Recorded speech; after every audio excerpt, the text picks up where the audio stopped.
Indiana Jones and the Great Circle is a game that I didn't have too high hopes for. Why, you ask? Well, for one, it was being published by Bethesda, and while it wasn't being made by Bethesda Game Studios, and instead being made by Machine Games, the executive producer was still Todd Howard. Todd Howard's last game, well, it wasn't the greatest.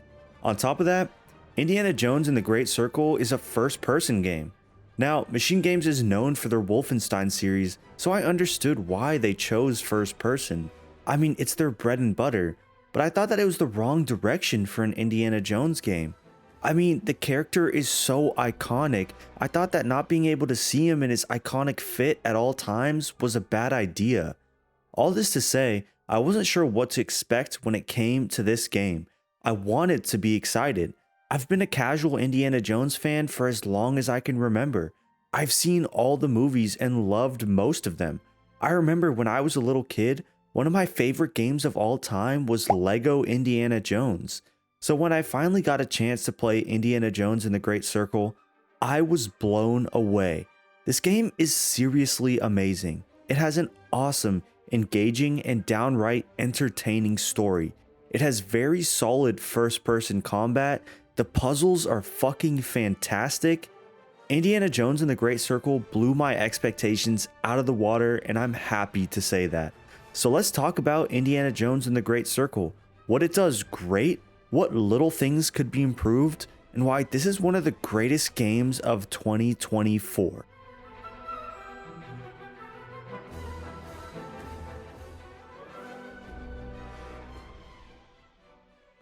So first off, I want to talk about the world Indiana Jones and the Great Circle is set in.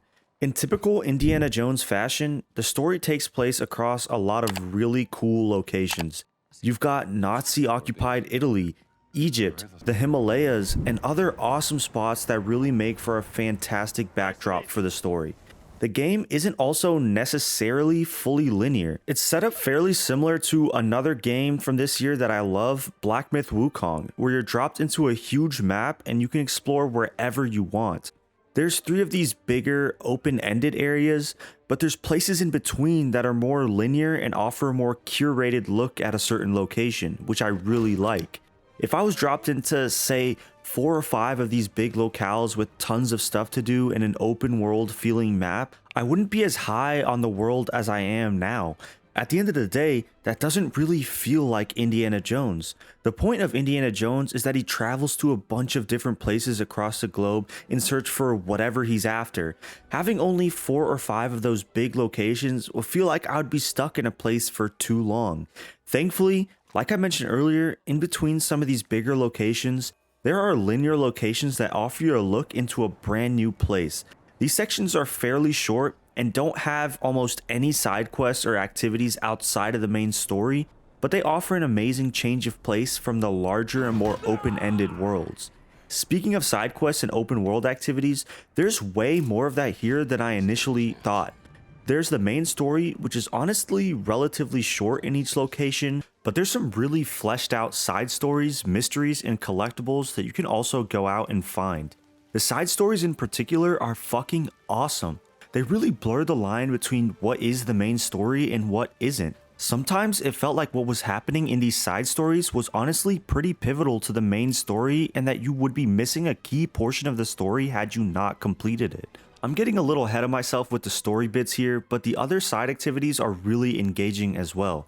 The way they integrate into the world and the location that Indy is in is really cool to see. In Egypt, you're going into tombs to find ancient artifacts. In Italy, you're going through underground Vatican tunnels and layers. Everything about the world encourages you to explore in such a natural way to the point where I never found myself traveling to a place to get a collectible because I felt like I had to because there was an icon on my map.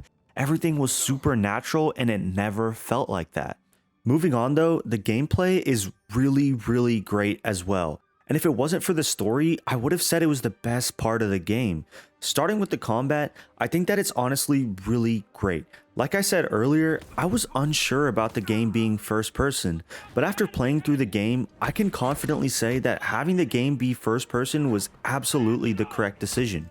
For one, The combat being in first person really helps you immerse yourself as Indiana Jones. The movies are kind of known for more whimsical combat. The punches are very over the top and cinematic, and same with the shooting. The game is primarily a hand-to-hand combat game, and it's pretty great.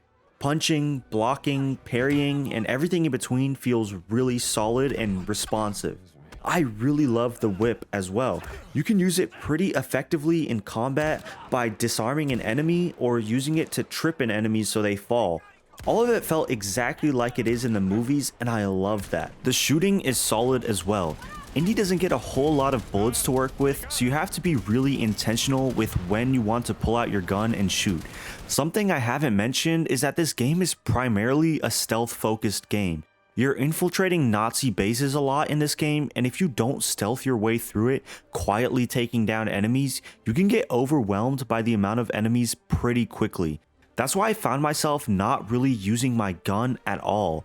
For one, like I mentioned earlier, the game really focuses on hand-to-hand combat and doesn't give you a whole lot of bullets to work with. But also, whenever you do decide to use your gun, it alerts almost everyone in the base. This completely destroys your stealth ability, and like I mentioned earlier, you can easily get overwhelmed by the amount of guards if you aren't careful and intentional with your stealth. This leads me to another point. The enemy AI is pretty rough in this game. There are times when the enemies are straight up brain dead and you can walk insanely close to them and be in their line of sight and have them still not see you. But there are other times when the enemies have the vision of an eagle and can spot you from across the base as you're moving through it. This was frustrating on a couple of occasions where I had to restart sections because I got caught in a manner I wasn't expecting and got destroyed by the massive hordes of enemies coming at me. Outside of the combat, the rest of the gameplay is near perfect in my opinion. All the puzzles you encounter, whether that's through the main story or through the various side quests, all feel super engaging. It took time to figure out what the right answer was, and once I did, it felt super rewarding. I touched on this earlier, but I love the way you explore through this world as well. You don't really get a map with a bunch of icons on it. Instead, you open up your journal that has the general area marked for certain side quests you pick up as you explore the world, or just for the main story as well. All the collectibles though, you have to find on your own just by exploring the world. There's absolutely a chance you could miss an important side quest just because you didn't explore thoroughly enough, which is something not a lot of games are willing to do nowadays. The parkour is also pretty solid.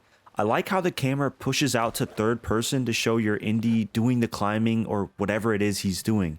I will say the way Indy parkours is a bit slow in this game. I understand they want to make the parkour very intentional and realistic, but if you accidentally missed a jump or had to restart the parkour section for whatever reason, it was quite tedious to go through it again because Indy was just so slow in the parkour. I do, however, love the use of the whip in the parkour. You use it really often. Whether you're using the whip to swing through a giant chasm or using the whip to pull yourself up a steep rock, I loved the intentional use of the whip in almost every parkour scenario. The last aspect of this fantastic game I want to talk about is the story. The story, like I mentioned earlier, is easily the best part of this game. It's such a fantastic adaptation of Indy in the movies, and I love it. For one, Troy Baker does an excellent job at voicing Indiana Jones. For many people, the only person they're willing to accept as Indiana Jones is Harrison Ford, and I totally see why. Troy Baker does an excellent job at recreating Indy's iconic voice and demeanor, and it's awesome to see. The premise of the story is also classic Indiana Jones. Indy and a big bad Nazi are racing against each other to collect artifacts associated with the Great Circle. Indy wants to keep them safe and ensure no one can use their power, while Emmerich Voss, the Nazi villain, wants to use them to help Nazi Germany gain an edge in the war. I love how stereotypically evil Emmerich Voss is. He's the typical Nazi big bad with his morally bad motivations. It fits the story of Indiana Jones so well because at the end of the day, stories that come out of this franchise aren't supposed to be super deep or layered or gritty. They're lighthearted tales of good versus evil set in the backdrop of archaeology and cool ancient locations. The rest of the characters are also great. I really liked Gina as Indy's sidekick for the story. She's smart, witty, and complemented Indy in the game really well. Look, I don't want to spoil too much because frankly, it's not a very long game. With a fair bit of side questing and collectible hunting, I finished the entire game in about 20 hours, which I think is the perfect length for a game like this. But what I do want to say about the story is that it is one of the better Indiana Jones stories I have experienced, and I absolutely think it fits into the overarching world and narrative of the Indiana Jones franchise as a whole. At the end of the day, Indiana Jones and the Great Circle is one of those games that exceeds expectations in almost every way imaginable. It has a fantastic and beautiful world with great exploration and puzzle solving. It has great tight feeling gunplay that embodies what it's like to be Indiana Jones and how it might have felt to be Indiana Jones in one of the iconic movies. And it has one of the best Indiana Jones stories that I've ever experienced, with great side characters, a fantastic villain, and a captivating story that kept me on the edge of my seat for the duration of the game. If you're an Indiana Jones fan, I absolutely think this game is worth your time.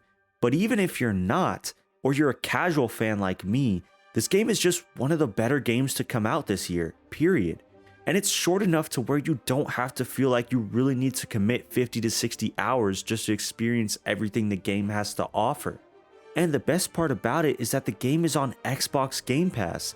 I mean, that's how I played it, so if you're subscribed to Xbox Game Pass, you get this game for free. I really hope this game is the start of a franchise of Indiana Jones games from Machine Games. There are 5 movies, plus this one game in which there's a unique Indiana Jones story being told. I think that you can easily fill in the blanks between the movies with even more adventures like this in game form. They could take this formula, keep it the exact same, and just give us a brand new story with a new villain and new side characters, and I would still play it and love it. I hope Bethesda sees the success and positive outlook of this game and really does something with it, because Machine Games just captured lightning in a bottle. Thank you guys so much for watching the video. Let me know what your thoughts on Indiana Jones and the Great Circle, if you liked it as much as me. If you didn't like it, I'd love to hear your thoughts in the comments. If you like this type of content, make sure to hit the like button. And if you want to see more, consider subscribing. I have tons of videos on some games that I've been playing throughout this year. So make sure to go check them out. But yeah, guys, it's been CGG. I'm out.